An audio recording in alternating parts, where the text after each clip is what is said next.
I'm Richard Roeper, and coming up next, 80s Week continues with the 21st century reboot of one of the best romantic comedies of 1986. It's my review of About Last Night right now.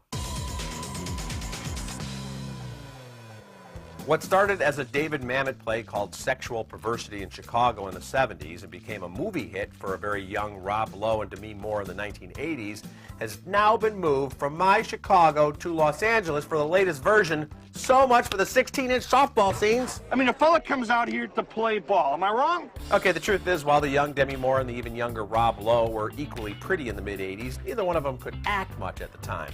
In the 2014 edition, their roles are taken by Michael Ealy as Danny and Joy Bryan as Debbie. They're just as attractive, and the acting is an upgrade. The downside is the 40-year-old Ealy and the 39-year-old Bryan seem way too old and too mature to be playing people that seem to be experienced their first or maybe just second serious grown-up relationship. This is my roommate, Debbie Sullivan. This is Danny Martin. Nice to meet you. Yes, ma'am. Kevin Hart's Energizer comedic style is well suited to playing Danny's ever-horny, trash-talking best buddy, Bernie. That's right, Kevin Hart is playing a guy named Bernie Litko. What happened? He broke Up with me. Get out of here.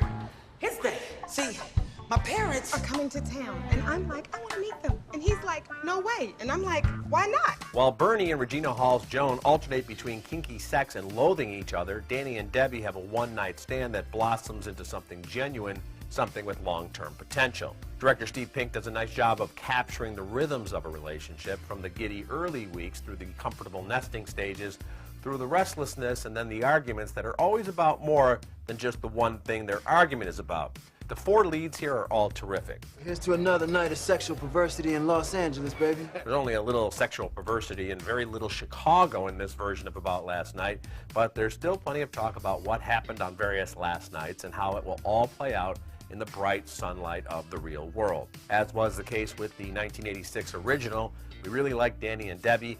We feel for them when they go through the many stages of a relationship, and we're rooting for them to stick it out and grow old together. I give this version of About Last Night a B. I'm Richard Roeper. You can get all my reviews at richardroeper.com and at reels.com.